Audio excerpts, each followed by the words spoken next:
everybody from the Dominican Republic. It's JJ Southpaw Outdoors, and today is our last day. I have a couple hours. We've been in the mission field all week. It's been a wonderful time hanging out with the folks here in the DR. It's an amazing place to come on mission, but today I'm doing something a little different. I'm going to show you guys. I'm going to be making a fish hook with no tools, just my hands. And I'll show you how I made it, and then show you what I'm using for line and for bait.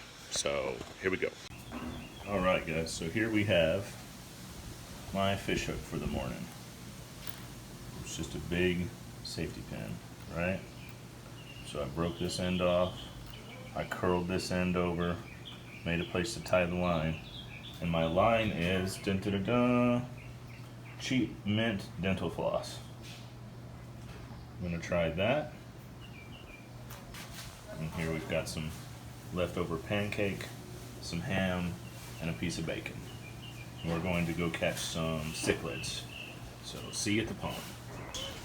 The bacon works the best. It's all about the bacon. So it doesn't come off the hook. So that's your advice to young amateur hotel fishermen, is use bacon? Yes. Instead of pancake. Bacon in the hotel ponds is the best. Bacon.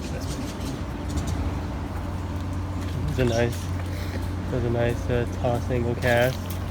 Oh. Yeah. Got one again. Do you use a barbed no clothespin, or do you use a flat clothespin? Just a barbless. It's easy, quick catch and release. See, buddy. And the hotel staff are completely free and happy about this, so they love it. Yeah.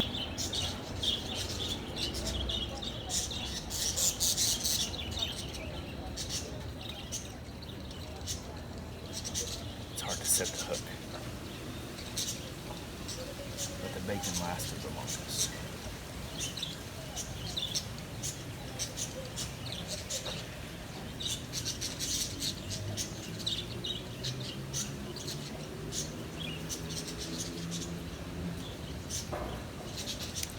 Got one.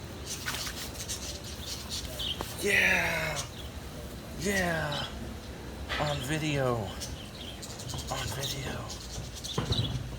Yeah. I got one. I caught two. That's awesome. Here comes security. I'm just feeding them. Hide this stuff. All right, everybody. I hope you enjoyed that quick little video we made here in the Dominican Republic while we were on mission trip. Just so happened to have a fish pond here at the place where we're staying. We're getting ready to go home today, going back to America, and just want to say it was a great trip. It was a great experience. This is my second year coming, and I really love this place. So just want to encourage you guys. Man, if you're a believer out there, tell somebody about Jesus. Get involved. Get them to church. Just disciple them. Be a part of that. If you're not a believer and you're watching this, then I just encourage you to learn as much as you can about Jesus. He died for you, and he wants us to live for him. So having said that, God bless y'all, and have a blessed day.